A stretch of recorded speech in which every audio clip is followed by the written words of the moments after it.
13h en temps universel, 13h partout en Côte d'Ivoire. Bonjour à tous, bienvenue dans votre journal.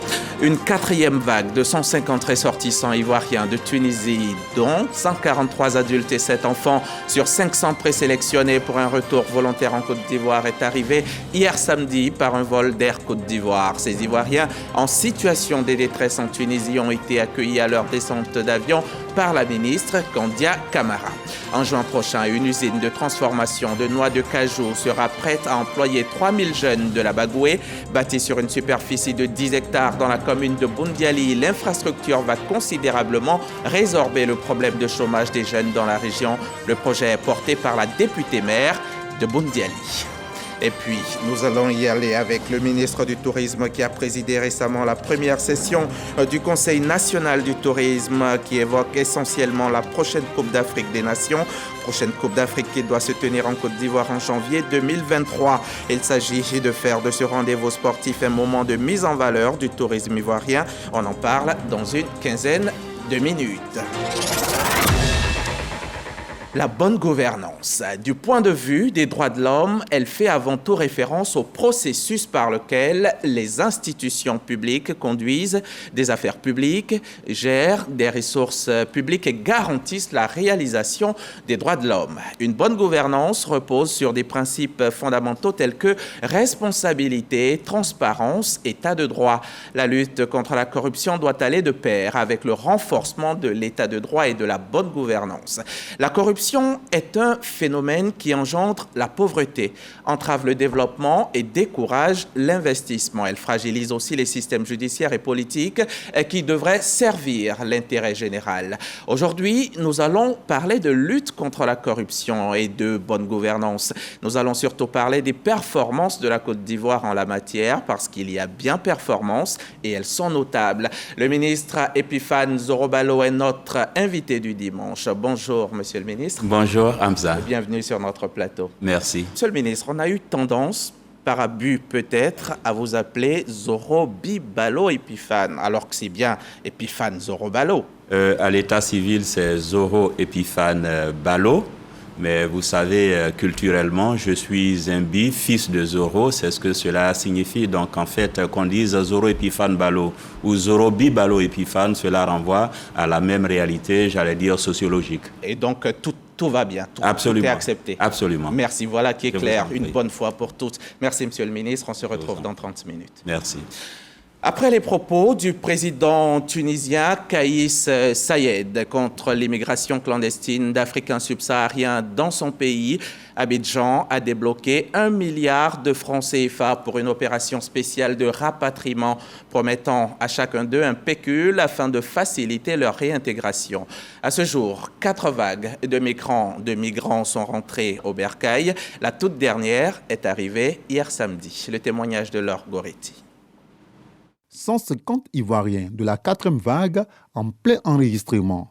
Ils sont arrivés samedi 11 mars 2023 à 18h à Abidjan. C'est un contingent de 143 adultes et 7 enfants. Ce que nous fait au total 625 Ivoiriens rentrés, dont 40 enfants. Nous mettons en œuvre l'engagement pris par le chef de l'État, son Excellence M. Alassane Ouattara, de faire rentrer chez eux tous les Ivoiriens vivant en Tunisie qui le souhaitent. Vous les voyez, ils sont arrivés, bonne santé, ils ont le moral, ils sont heureux d'être de retour chez eux et c'est ce qui nous fait le plus plaisir. Accueillis par la ministre d'État, ministre des Affaires étrangères, de l'intégration africaine et de la diaspora, Kandia Kamisoko Camara, ils reçoivent des conseils relatifs à leur réinsertion sociale et professionnelle. Vous êtes rentrés, ne vous asseyez pas à la maison. Parce que si vous restez à la maison à dormir, papa ou maman, le grand frère, la grande soeur, en tout cas la personne va se fâcher. Toi tu es parti là-bas, on a dépensé l'argent, puis tu reviens, tu es en train de dormir seulement. Non, vous êtes rentrés chez vous. Ici, là, personne ne va vous menacer, personne ne va vous agresser. Vous n'allez pas dormir dehors. Vous êtes là. Mais ayez un projet en tête. Vous vous organisez. Et là, vous allez au ministère de la Jeunesse. Il y a des gens même pour vous aider à vous organiser. Comment monter un dossier, etc. etc. Des gens qui sont payés pour ça. comment vous encadrer. Le fonds FAPSI, non seulement vous donne de l'argent, mais on vous forme pour pouvoir mieux gérer cet argent-là. Vous avez une formation et la formation est gratuite. Ils vont séjourner 3 jours à l'INJS avant de rejoindre leurs familles respectives. L'État de Côte d'Ivoire assure leur prise en charge médicale et psychologique. Le reportage de Laure Goretti a été commenté pour vous par Walter Amadou Ouattara. Et comme pour joindre l'acte à la parole, le ministère de la Promotion de la Jeunesse, de l'Insertion professionnelle et du Service civique rencontre un par un ces Ivoiriens rentrés précipitamment de Tunisie. Il est question d'évaluer leurs aptitudes professionnelles en vue d'une éventuelle réinsertion. Les précisions de Serge Coléa. Cédric a fait partie de la première vague d'Ivoiriens rentrés de Tunisie le samedi 4 mars 2023. Il rentre chez lui sans grand moyen. J'ai travaillé comme un ouvrier là-bas, mais après le discours du président tunisien, nous n'étions plus en sécurité là-bas. Nous étions agressés de partout. Une situation vécue par des centaines de jeunes Ivoiriens revenus de Tunisie. Moi, j'ai tout laissé, tout abandonné là-bas. Même où je suis là, même là. Quand je marche même dans la rue de Tunis, là, on dirait... J'ai tellement peur, je ne veux même pas que quelqu'un même quitte ici dans son pays même pour aller là-bas. Donc j'ai dit à l'État même d'abord qui a permis que nous soyons ici, qui permet que nous puissions venir, qui puisse nous aider. Le cri de cœur des Ivoiriens de Tunisie a été entendu par le gouvernement ivoirien, le ministère de la Promotion de la Jeunesse, de l'Insertion professionnelle et du Service civique. S'est saisi du dossier en vue de permettre à ces rapatriés d'avoir des débouchés. On peut résumer le processus en 4 phases. La première phase, c'est l'accueil sur le site avec l'entretien qui est fait pour pouvoir donc les profiler. La deuxième phase, c'est un entretien plus poussé qui est fait dans nos agences régionales, à Abidjan ou à l'intérieur du pays. La troisième phase, c'est la prise en charge. Ceux qui veulent faire des formations, ceux qui veulent être accompagnés pour des projets, ceux qui veulent faire des stages. Et la quatrième étape, c'est donc la mise en place des financements pour ceux-là. Et puis le suivi, un suivi à court, moyen et long terme. Tout ce dispositif mis en place est piloté par le ministère en charge des questions de jeunesse. Certains étaient en emploi salarié, d'autres étaient en auto-emploi et par contre certains aussi étaient dans une situation de vulnérabilité, c'est-à-dire déscolarisés. Donc durant les 5 vols qui viendront, nos agents seront permanents en présence auprès d'eux pour les écouter et pour les amener à s'insérer dans l'ensemble de nos dispositifs. Les jeunes Ivoiriens rapatriés de Tunisie ont bon espoir que leurs préoccupations seront prises en compte. Revenir de zéro était difficile.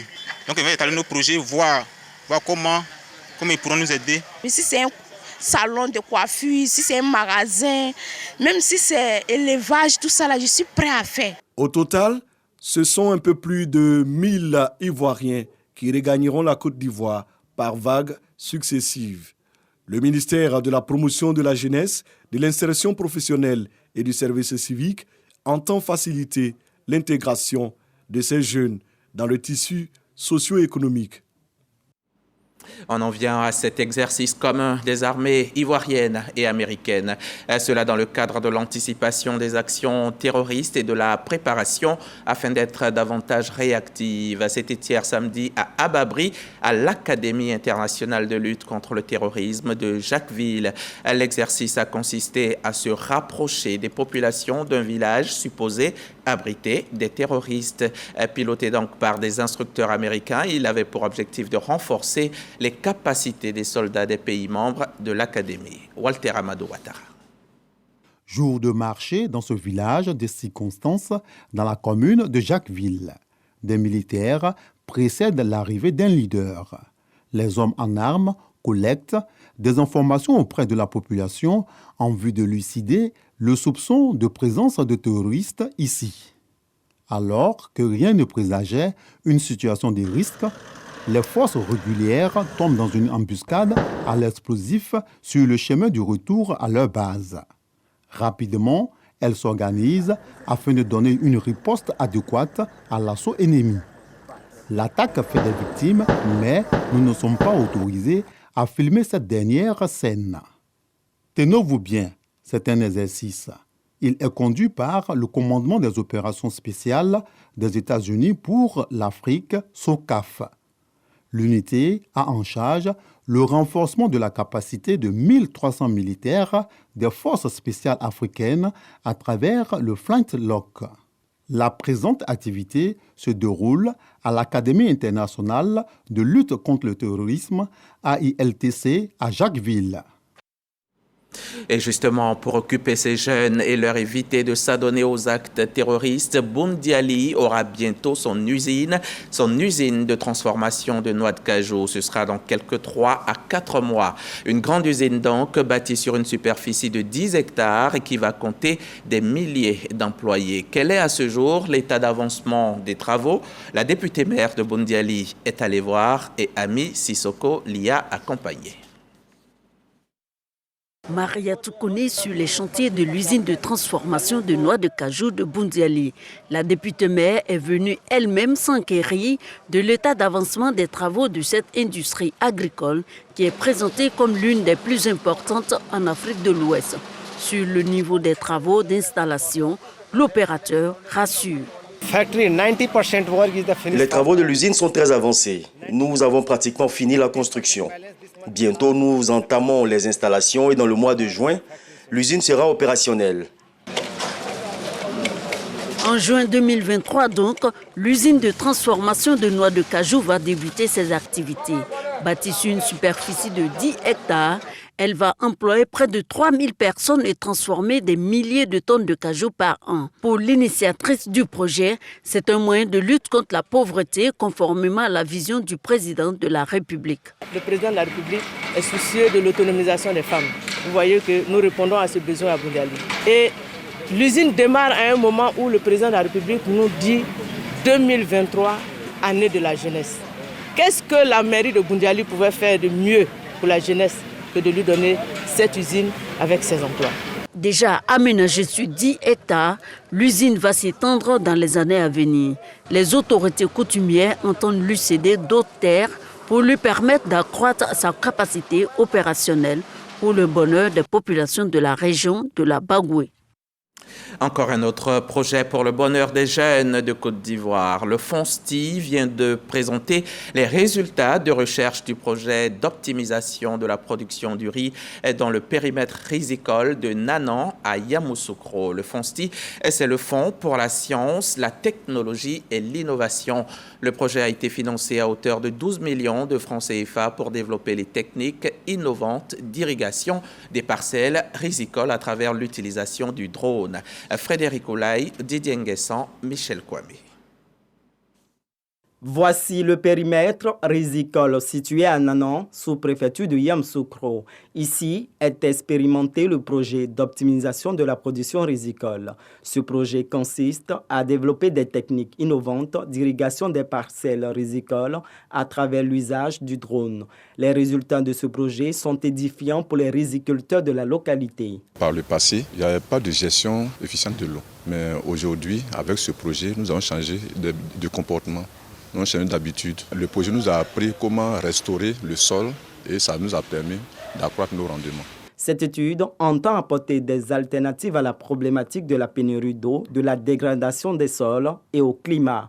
Pour Dr Brice Conan, enseignant-chercheur, améliorer la structure des sols permet de booster la production. Le drone nous permet donc d'apprécier la qualité même des feuilles. En fonction de la variation de la coloration, on se rend compte qu'à tel niveau, il faut de l'eau, à tel niveau, il faut de l'engrais. Nous sommes passés de 4,3 à 7,5 tonnes à l'hectare. Financé à 12 millions de francs CFA par le Fonds pour la science, la technologie et la recherche et l'innovation FONSTI, le projet contribue à augmenter la production nationale de riz. Nous sommes convaincus que la Côte d'Ivoire peut être autosuffisante en riz. Et nous allons tout faire pour aider nos chercheurs, nos enseignants-chercheurs à produire donc, des résultats de recherche qui puissent impacter de manière concrète la productivité, la riziculture dans notre pays. Et donc nous sommes très satisfaits de l'utilisation d'une technologie de pointe, c'est-à-dire les drones, pour analyser les sols, pour améliorer les rendements au niveau de la riziculture dans une zone irriguée de production de riz en Côte d'Ivoire. Yamoussoukro dispose de plus de 8 périmètres de zones cultivables, mais le problème de financement constitue un frein pour les producteurs. La Côte d'Ivoire importe plus d'1 500 000 tonnes de riz et produit 700 000 tonnes, une tendance qu'elle veut inverser. C'est le top départ des activités du Conseil national du tourisme. La toute première session vient de se tenir sous la présidence du ministre du Tourisme. Et lors de cette session, il a été principalement question de la CAN 2023 qui se tiendra en janvier 2024 ici même dans cette sublime Côte d'Ivoire. Cette grand-messe du football doit être un vecteur du tourisme ivoirien. Patricia Omouetia, Ariel Ago.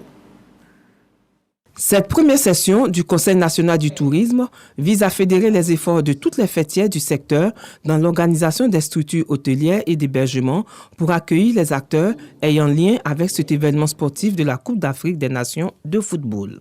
Quand on dit la CAN, c'est vrai, c'est un événement footballistique, mais quand les gens viendront, ils dormiront où? C'est les hôtels. Ils mangeront où? C'est les restaurants. Le jour qu'il n'y a pas de match, que feront-ils? S'ils sont boqués, ils auront envie de se divertir. Et donc, c'est une occasion de vendre la destination et bâtir une stratégie de notoriété et d'attractivité du territoire ivoirien pour que notre modèle de croissance touristique se trouve impacté confortablement.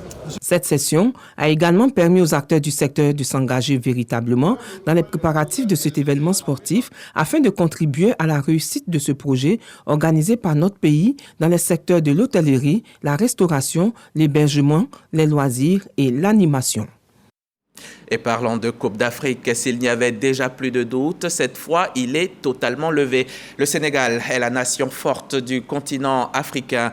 Après la CAN 2022 et le CHAN 2023, la CAN U20 prend elle aussi la direction de Dakar. Les Lionceaux de la Teranga ont remporté la finale de la CAN U20 en battant hier samedi la Gambie 2-0.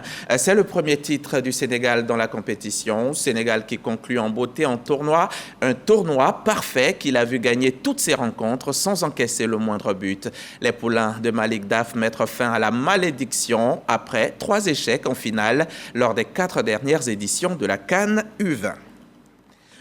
Place au chapitre Journée internationale de la femme. Le 8 mars dernier, les épouses des forces de sécurité et de défense qui sont réunies au sein de plusieurs associations ont célébré le moment à travers le sport.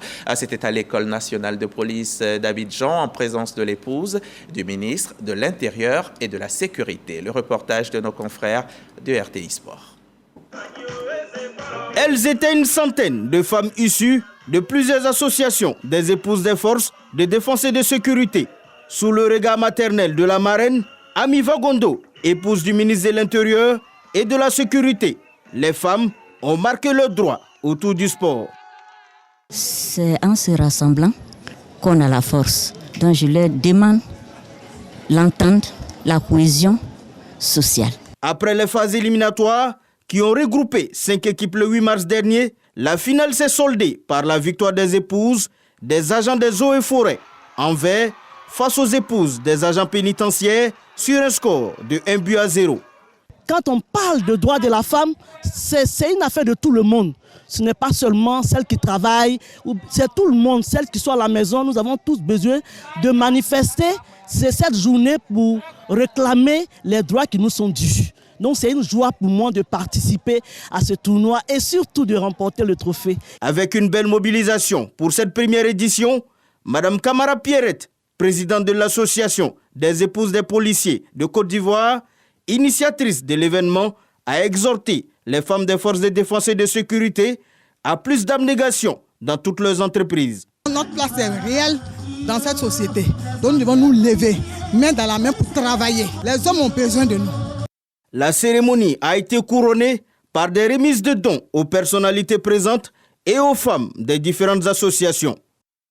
Les femmes des médias, elles aussi, ont célébré la journée de la femme. C'était lors des causeries de l'AIP qui avait pour thème TIC et numérique, défis et enjeux pour les femmes des médias. Massati Ouattara et Godefroy Okambawa nous en disent plus. À travers cette tribune d'échange, ces femmes des médias sont outillées sur la nécessité pour elles d'intégrer les TIC dans leur quotidien. TIC et numérique Enjeux et défis pour les femmes des médias. La thématique de cette rencontre à l'initiative de l'agence ivoirienne de presse à travers sa tribune dénommée Les causeries de l'AIP. Les TIC, le numérique, offre pour les journalistes un accès rapide et facile à une grande quantité d'informations en ligne. Cela peut leur permettre d'obtenir des sources plus variées, de vérifier les faits plus rapidement et de produire des reportages plus complets. Sur l'amélioration de la qualité du travail, les technologies du numérique peuvent aider les journalistes à améliorer la qualité de leur travail. Ils peuvent utiliser des logiciels, des applications de traitement de texte pour rédiger des articles, des logiciels de montage audio ou vidéo pour produire des reportages et des logiciels de gestion de projet pour mieux planifier et coordonner leurs activités. Israël Gebo, directeur de l'Institut africain des médias, a exhorté ces femmes à saisir les opportunités qu'offre le numérique dans le cadre de leur travail. Les femmes aujourd'hui ont besoin d'intégrer le numérique dans leur travail au niveau des médias et que les médias eux aussi devraient mettre davantage en lumière les sujets qui touchent les femmes et le numérique. Donc il y a vraiment cette double mission là qu'on a voulu mettre en lumière aujourd'hui. Quand on regarde le constat, c'est qu'il y a beaucoup de choses qui ont été faites jusqu'à aujourd'hui, mais il reste encore beaucoup à faire. Selon les panélistes, les femmes des médias doivent être soutenues dans leurs compétences techniques afin qu'elles puissent prospérer dans un environnement numérique en constante évolution. Et là, je vous emmène à Ndossi, département de Tiassalé, région de l'Agnébi-Tiassa. La ville a accueilli la Journée internationale de la femme, édition 2023. Occasion pour les femmes de s'intéresser aux techniques du digital pour leur autonomisation. Jean-Marc Djadji, depuis Ndossi. La ville de Ndossi, dans la région de l'Agnébi-Tiassa, n'a pas dérogé à la règle de la célébration de la Journée internationale de la femme. Le thème de l'année, innovation technologique et digitale, levier d'inclusion sociale et économique des femmes en Côte d'Ivoire. Au menu, des réflexions de cette journée. L'objectif visé est de faciliter et d'améliorer l'accès des outils informatiques aux femmes tout en protégeant leurs droits. Si déjà depuis 1913, la lutte des ouvrières russes a posé les jalons de ce qui deviendra le 8 mars, journée de la femme, il est bon pour vous et pour tous, à la vue du combat des ouvrières de Petrograd, de continuer à vous armer de courage, de détermination, de vision et d'ambition pour marquer positivement votre temps. Vous qui avez perdu vos maris, dites « je peux vivre, je peux continuer de vivre, je peux continuer de travailler, je peux continuer de nourrir les enfants, je peux continuer de servir mon pays ». Et avec « je peux », on peut tout faire. Dans l'attente d'installation des infrastructures digitales dans la localité, le sous-préfet de Ndossi prévoit un espace numérique pour les femmes. Nous allons commencer par nous appuyer sur les ordinateurs et les salles numériques que nous avons reçues de la Fondation Didier Drogba. Et au fur et à mesure, nous allons construire un abri qui sera appelé l'abri numérique, sous lequel les femmes pourront venir s'informer. Saluons la mobilisation des femmes et leur engagement pour la cohésion et la paix à Ndossi. Les autorités politiques de la région de l'Agnébi-Tiassa ont pris l'engagement d'accompagner les femmes dans ce défi de l'innovation technologique et digitale. Cette première édition festive de la Journée internationale de la femme à Ndossi a pris fin par des activités médicales, de salubrité et sportives, présidées par le président du conseil régional de l'Agnébi-Tiassa, Pierre Demba. Le 8 mars a également été l'occasion de marquer une halte pour jeter un regard sur la condition des femmes, sur les violences basées sur le genre. Et pour cela, on a fait un tour au cinéma pour voir le film ADN qui l'évoque parfaitement. ADN, produit par Firmin Anga et réalisé par Pierre Labat, qui fait aussi pour sensibiliser donc sur la question bien sûr des violences basées sur le genre. On voit cela avec Générosa Quadio, Ariel Ago et Jean-Marc Djadji. Sensibiliser les populations sur les violences basées sur le genre, les intrigues politiques et surtout les difficultés liées à l'état civil.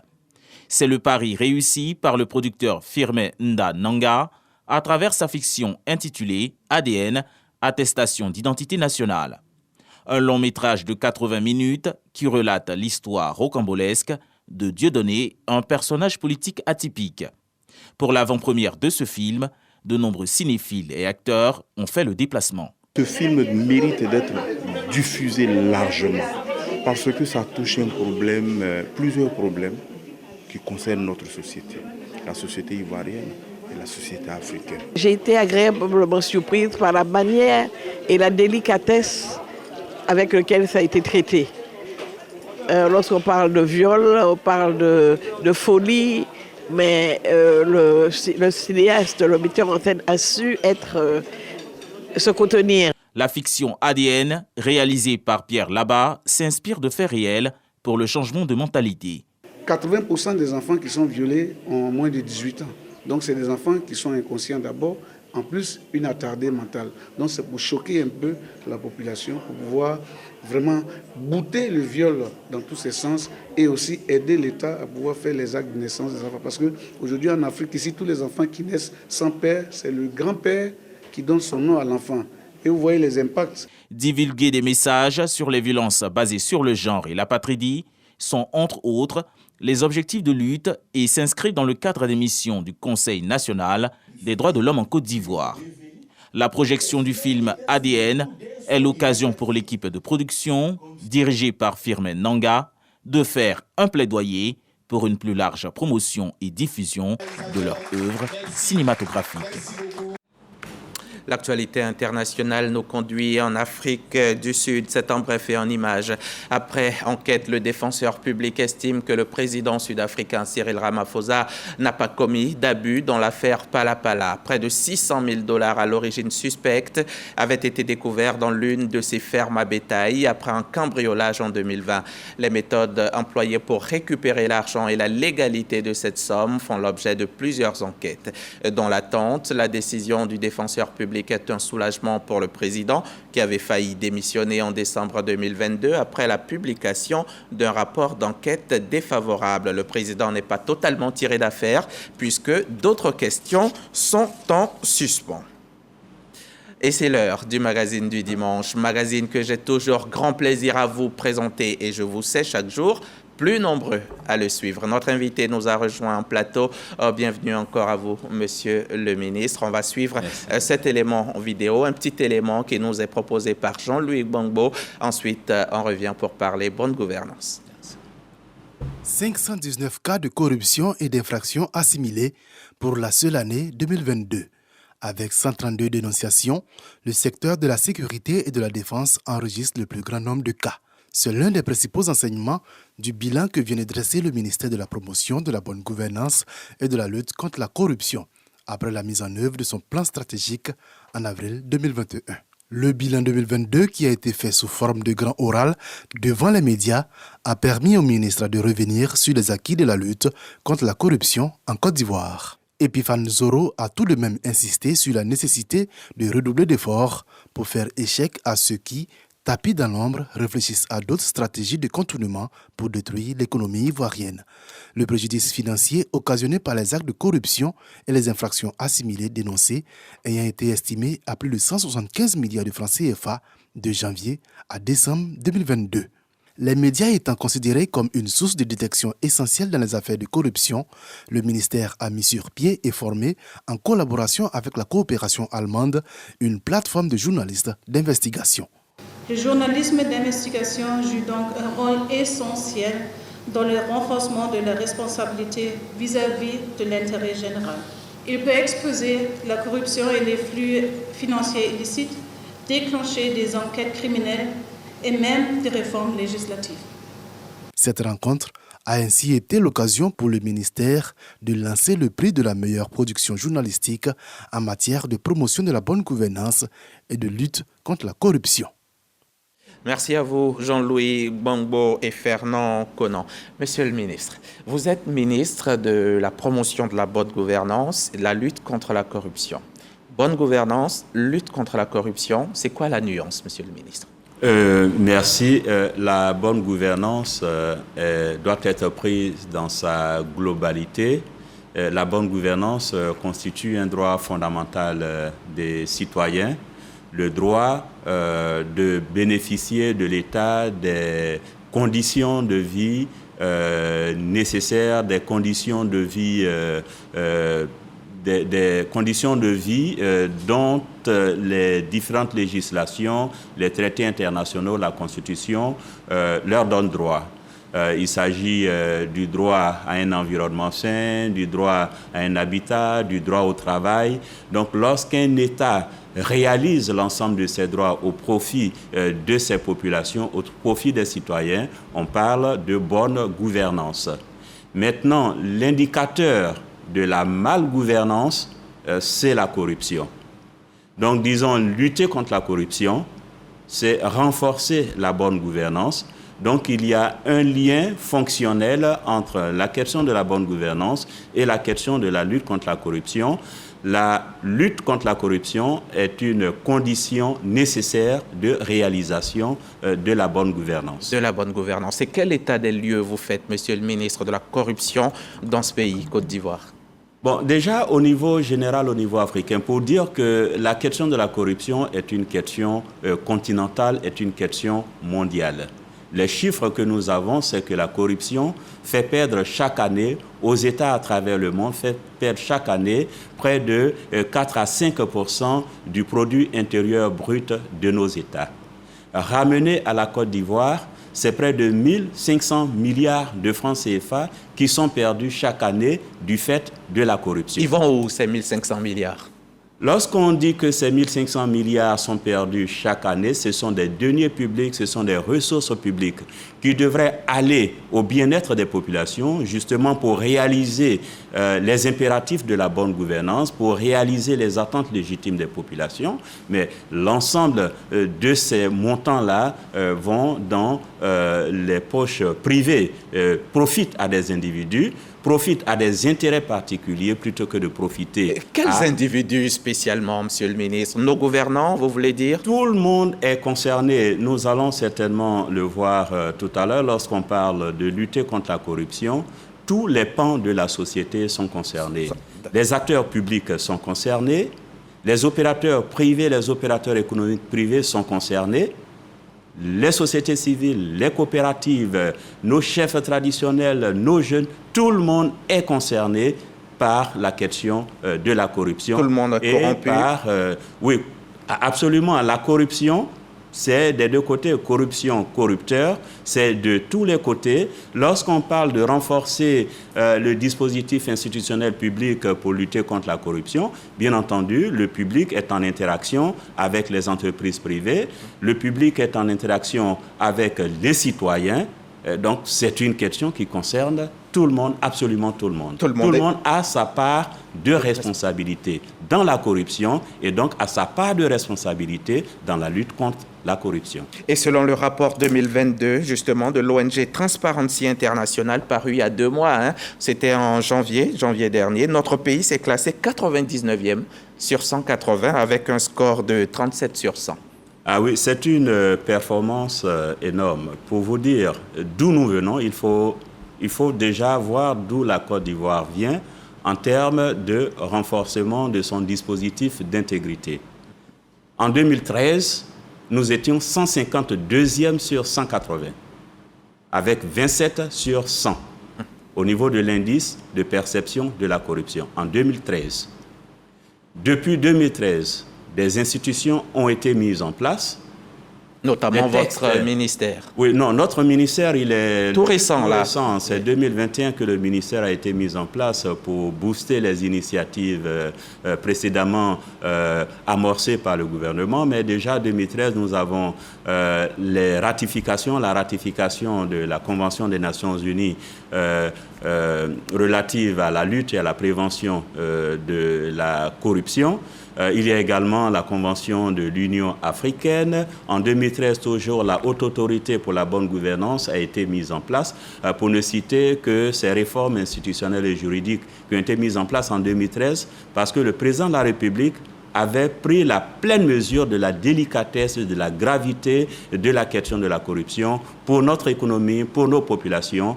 Donc, les réformes ont commencé à être amorcées en 2013 parce que la situation était catastrophique. 152e sur 180. De 152e sur 180, nous sommes aujourd'hui sur 180 États. Nous sommes aujourd'hui en 2022, parce le dernier rapport qui est sorti de Transparency, c'est l'évaluation qui a été faite pour l'année 2022. L'année 2022, nous sommes 99e sur 180 pays. Donc entre 2013 et 2022, c'est près de 81 pays que la Côte d'Ivoire a surclassé en termes de renforcement. Et il y a des chances qu'on progresse et on progresse encore.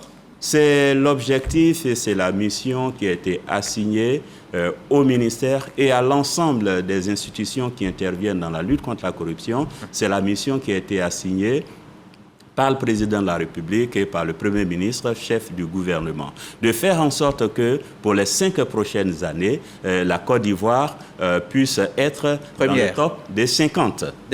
Nous sommes réalistes, nous savons qu'il y a encore beaucoup de réformes, beaucoup d'actions à mener, mais l'objectif étant, aujourd'hui nous sommes à 37 sur 100, il faut indiquer que la moyenne africaine, c'est 32 sur 100. Et notre objectif, c'est être dans le top 10 des États africains en matière de lutte contre la corruption et donc d'approcher la moyenne des 50 sur 100 d'ici les 5 prochaines années. Alors, Monsieur le ministre, quel impact ces places gagnées pourraient avoir sur la Côte d'Ivoire?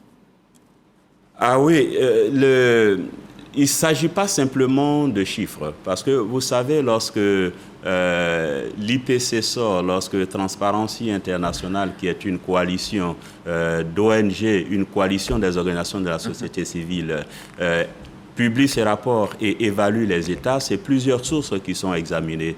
Des sources indépendantes, des travaux d'experts au niveau de la Banque mondiale, au niveau de la Banque africaine de développement, de certaines organisations de la société civile qui militent pour l'indépendance du système judiciaire, qui militent pour la transparence et pour la redevabilité dans la gestion des affaires publiques. Donc c'est l'ensemble de ces sources qui sont examinées, qui sont compilées et qui aident à construire l'indice des indicateurs et des sous-indicateurs. Donc c'est tous ces éléments qui sont évalués, l'environnement des affaires, la sécurité juridique, la stabilité politique, c'est l'ensemble de ces éléments qui sont examinés. Et dire que nous progressions, que nous évoluons, ça veut également dire que les conditions de vie de nos populations s'améliorent. Ah oui. Ça veut également dire que la Côte d'Ivoire devient un pays attractif. Ça veut également dire que la Côte d'Ivoire est un pays où de plus en plus la sécurité judiciaire se renforce. Ça veut également dire que la Côte d'Ivoire est un pays qui peut attirer des investisseurs. Il y a aussi, Monsieur le ministre, le classement de la Fondation Mo Ibrahim dans son rapport 2022 sur la gouvernance en Afrique. Là, on est 20e sur 54. Qu'est-ce à dire exactement? Oui. Lorsqu'on prend le classement de Transparency, c'est essentiellement corruption. Donc, les efforts que nous avons indiqués, c'est de 152 à 99e rang, de 27e sur 100, de 27 sur 100, pardon, aujourd'hui à 37 sur 100, c'est les efforts qui sont faits spécifiquement sous le volet corruption, dispositif anticorruption. C'est cela. La Fondation Mo Ibrahim regarde la gouvernance dans sa globalité. C'est un outil de mesure de la gouvernance économique, la gouvernance sociale, la gouvernance politique, mais également toutes les questions de lutte contre l'impunité du fait de la corruption. Et à ce niveau, la gouvernance prise dans sa globalité, la Côte d'Ivoire a un excellent rang. La Côte d'Ivoire a une très très belle performance, 54 sur 100, c'est à féliciter, c'est à saluer, c'est au regard de toutes les réformes juridiques, les réformes institutionnelles. Vous savez, nous sommes passés aujourd'hui de la gestion au niveau budgétaire, au niveau financier, de la gestion du budget moyen au budget programme. C'est une réforme essentielle, c'est une réforme extrêmement importante. La Côte d'Ivoire a amorcé une vaste phase de digitalisation avec la mise en place du Comité national de digitalisation, piloté par Monsieur le Premier ministre, et qui comprend l'ensemble des services clés de l'État. Et le but de ce Comité national de digitalisation, c'est justement d'harmoniser les efforts de digitalisation pour offrir un meilleur meilleurs services à nos concitoyens. Donc, l'évaluation de la Fondation Mo Ibrahim prend en compte l'ensemble de ces initiatives qui ont un impact concret en matière d'accès aux routes, en matière d'accès à l'eau potable, en matière d'accès à l'électricité, d'accès à l'éducation. Donc, c'est l'ensemble de ces éléments qui permettent à la Côte d'Ivoire d'être 54e, d'être 20e sur les 54 pays africains évalués en matière de bonne gouvernance. Vous avez parlé, Monsieur le ministre, de digitalisation. Alors, comment se porte la plateforme Spacia ? Spacia, il faut le dire, ça fait 8 mois à peu près que son lancement a été fait. C'est la plateforme de signalement des actes de corruption. Comment ça va? Quel bilan vous en faites aujourd'hui, quelques 8 mois après? Oui, la plateforme qui est le système de prévention et de contrôle, de détection des actes de corruption et infractions assimilées a été lancée en juillet 2022 en juillet 2022 par son Excellence, Monsieur le Premier ministre. C'est une initiative unique à travers le monde. C'est vrai, nous avons vu cet exemple de plateforme digitalisée lors de notre mission d'imprégnation en Corée, en Corée du Sud. C'est un modèle que nous avons vu en République Corée du Sud et c'est un modèle que le chef de gouvernement a porté de bout en bout. Aujourd'hui, nous pourrons dire que Spacia est à une phase pilote de son développement, mais Spacia est énormément sollicité. Spacia est aujourd'hui pour nous le dispositif qui permet à quiconque, à tous les citoyens, acteurs publics, acteurs privés, opérateurs économiques, de saisir, de dénoncer et d'alerter le gouvernement sur les faits de corruption dont ils ont été victimes, dont ils ont été témoins, dont ils ont entendu parler. Et Spacia, aujourd'hui, nous permet de dérouler un dispositif véritablement dissuasif à la disposition de nos concitoyens. Aujourd'hui, on peut dire que c'est près de 500 cas de corruption qui ont été signalés à travers la plateforme Spacia, spacia.gouv.ci, ou alors la plateforme est arrimée à un numéro vert qui est le 1345. Alors, le numéro vert et la plateforme digitale sont utilisés par nos concitoyens pour signaler les cas de corruption et depuis 8 mois de fonctionnement, c'est à peu près 500 cas de signalement que la plateforme a enregistrés. 500 cas enregistrés, mais vous en avez traité combien et combien ont pu aboutir? Donc, parmi les cas de corruption qui ont été signalés à Spacia, il faut dire qu'au niveau de la catégorisation, le nombre de cas le plus important, de signalement le plus important qui nous parviennent, c'est au niveau des secteurs sécurité et défense. Et le nombre de cas qui parvient le plus souvent, c'est en ce qui concerne les contrôles routiers, l'attitude des policiers, l'attitude des gendarmes, l'attitude de tous ceux qui sont commis au contrôle à la circulation routière, à la liberté de circulation des personnes et des biens. Donc c'est près de 143 cas de corruption qui nous ont été signalés. Sur 500. Et vient ensuite le secteur de la construction et de l'urbanisme, le secteur de la justice et le secteur de l'éducation-formation. Donc c'est l'ensemble de ces cas-là qui constituent le gros lot en matière de signalement et qui constituent une vraie préoccupation des populations. Lorsque nous recevons ces signalements, nous menons des vérifications. Parmi les cas de signalement, on a dit 500 cas, mais ce n'est pas tous ces cas qui sont des cas de corruption. Et c'est pour cela que dans les leçons apprises après 8 mois, c'est vraiment nécessaire de faire une campagne d'information, de sensibilisation de nos concitoyens sur ce qu'est la corruption, ce qu'est n'est pas la corruption. Il y a près de la moitié de ces cas qui constituent également, pas forcément des cas de corruption, mais des cas qui révèlent des dysfonctionnements au niveau de la gouvernance. Et qu'il faut aussi améliorer. Absolument, qu'il faut améliorer, des situations pour lesquelles il faut initier des réformes. Je voudrais donc, sur l'ensemble des cas qui nous ont été signalés, nous avons organisé des opérations de vérification. dont certains ont pris la forme de ce que nous avons appelé les opérations coup de poing, donc qui consiste à mener des vérifications sur les secteurs où les cas de corruption ont été signalés.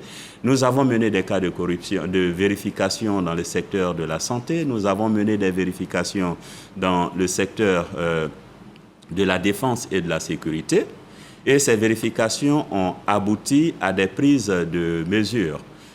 Lorsque nous avons mené des vérifications dans le secteur de la sécurité notamment, c'est près de 40 agents de police et de gendarmerie commis à la sécurité routière, commis à la délivrance des pièces administratives à nos concitoyens. C'est près d'une quarantaine d'agents dont la responsabilité a été présumée dans les cas de corruption, et l'ensemble de ces cas a été traduit en justice, notamment à travers le commissaire du gouvernement. D'accord. Il faut également citer certains cas au niveau du secteur de la santé. Des détournements de médecins des hôpitaux publics vers les hôpitaux publics, vers les hôpitaux privés, vers les cliniques privées, les trafics sur les poches de sang. Et le ministre de la Santé a pris des mesures de relèvement des agents impliqués dans ces trafics, de suspension de ces agents impliqués dans ces trafics, mais également il ne s'est pas contenté de prendre ces mesures de sanctions individuelles contre les agents impliqués. Le ministre de la Santé a également initié des réformes importantes au niveau du secteur santé, renforcer la gouvernance pour réduire les cas de corruption. Merci, Monsieur le ministre. Nous allons avancer. Vous nous assurez donc ici que les populations peuvent dénoncer sans risque de représailles. Il n'y a pas de problème. On peut vous joindre, on peut dénoncer tous les cas de corruption auxquels on assiste. Absolument. Du moment où la plateforme donne la possibilité à ceux qui veulent dénoncer de garder l'anonymat le plus total. D'accord. Vous avez décidé de mettre prochainement en place un programme national de formation. Qu'est-ce que c'est exactement? Oui, le programme national de formation en matière de bonne gouvernance et de lutte contre la corruption est un besoin qui a été exprimé par toutes les parties prenantes. Donc, il s'agit d'un programme de formation, mais au-delà de la formation, un programme de renforcement des capacités qui concerne à la fois les institutions impliquées dans la lutte contre la corruption, mais également les acteurs de ces institutions, y compris les membres de la société civile. Et en 2021 et 2022, nous avons organisé plusieurs ateliers de co-construction avec les membres des cabinets ministériels, avec les organes de contrôle de l'action publique que sont le Parlement, la Cour des comptes. Nous avons également fait ces ateliers de co-construction avec les journalistes, les acteurs de la société civile, pour recueillir les besoins en matière de gouvernance et de lutte contre la corruption. Et c'est sur la base donc de cette collecte de besoins des acteurs clés impliqués dans la lutte contre la corruption que nous sommes en train de mettre en place ce plan national de formation. Et ce plan de formation va être porté par l'Académie nationale anticorruption, qui va être créée, qui va être mise en place, dont les curricula vont être développés, les modules de formation vont être développés en partenariat étroit avec l'Académie internationale anticorruption, qui est une organisation internationale que la Côte d'Ivoire a l'honneur de présider pour les 12 prochains mois, et l'Académie internationale anticorruption va nous aider à mettre en place un programme de formation. Et en termes de bonnes pratiques, le programme La Formation est un élément essentiel en matière de lutte contre la corruption, parce qu'il vaut mieux prévenir que guérir, nous dit-on, et la formation est un outil essentiel de prévention de la corruption. Et la Côte d'Ivoire va abriter prochainement le forum de l'ICHA. L'ICHA, c'est l'Alliance internationale anticorruption de la Banque mondiale, un forum qui a lieu pour la première fois en Afrique. Et pourquoi le choix de la Côte d'Ivoire déjà? On n'est pas premier de la classe.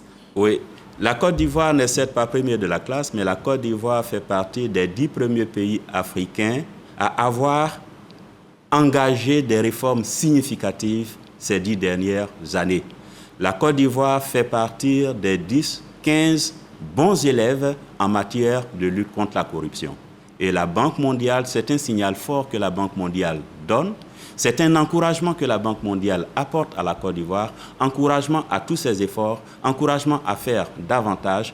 C'est un forum qui va permettre à la Côte d'Ivoire, pendant les 2 jours que vont durer cette activité, d'être la capitale mondiale de l'action anti-corruption. Et cela est important. Comment vous préparez l'événement ?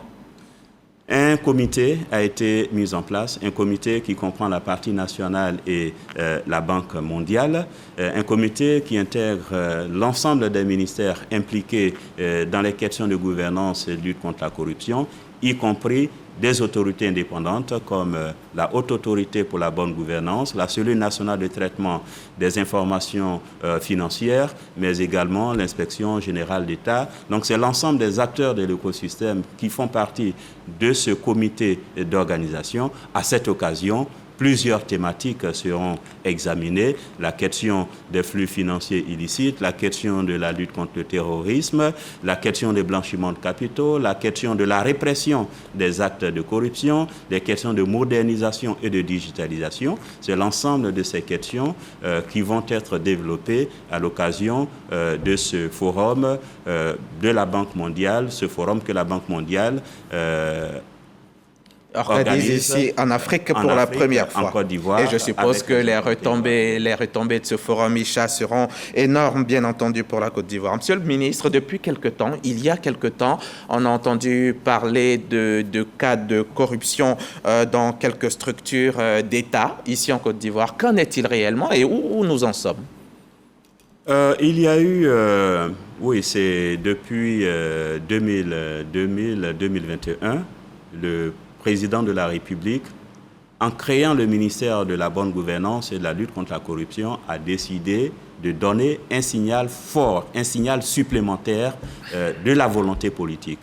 Et cela ne s'est pas arrêté à une volonté politique, il y a eu des actions concrètes, des actions d'audit, des actions de vérification. Lorsque le ministère ou le gouvernement travaille en étroite collaboration avec les journalistes, les médias d'investigation. Les médias sont les chiens de garde de la démocratie. Les journalistes sont des organes, sont des acteurs clés, sont des acteurs importants. Alors, chaque fois qu'un cas de corruption est dénoncé à travers la presse, nous sommes instruits par le gouvernement et le chef de l'État à regarder et à procéder à des vérifications et proposer des mesures de mitigation de ces cas éventuellement de corruption qui sont qui ont pu être révélés, qui ont pu être découverts. Quels sont les cas? Certaines sociétés d'État sont, vous voulez me parler du FER, notamment le Fonds d'entretien routier, vous voulez me parler notamment de l'AIGF, de l'ARTCI, qui sont les cas aujourd'hui. Tous ces cas sont-ils avérés, monsieur le ministre? Oui, absolument. Lorsqu'au niveau du FER, des mesures ont été prises immédiatement. Le directeur général du FER, en son temps, a été suspendu de ses fonctions. Directeur général du FDFP, les directeurs ont été suspendus de leurs fonctions. Et des actions judiciaires également ont été entreprises, puisque le pôle pénal économique et financier a aujourd'hui enquête sur ces dossiers, en charge de ces dossiers, et je peux vous rassurer, je peux rassurer l'ensemble de nos concitoyens que des actions judiciaires sont en cours, en complément des mesures de sauvegarde administrative que l'État de Côte d'Ivoire a pu prendre.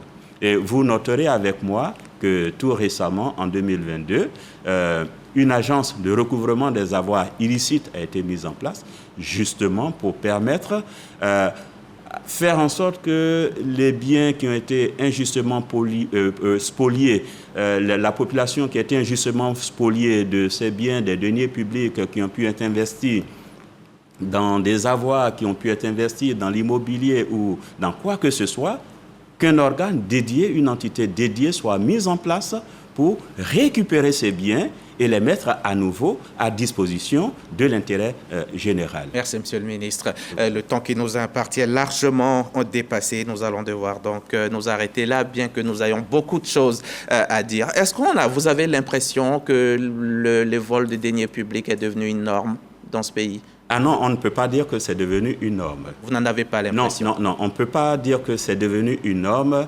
Il faut plutôt dire que le président de la République, le Premier ministre, attache un point d'honneur à la bonne gestion des deniers publics. Pour éviter... Et quiconque détourne les deniers publics sera puni à des fins personnelles, privées, va subir les rigueurs de la loi.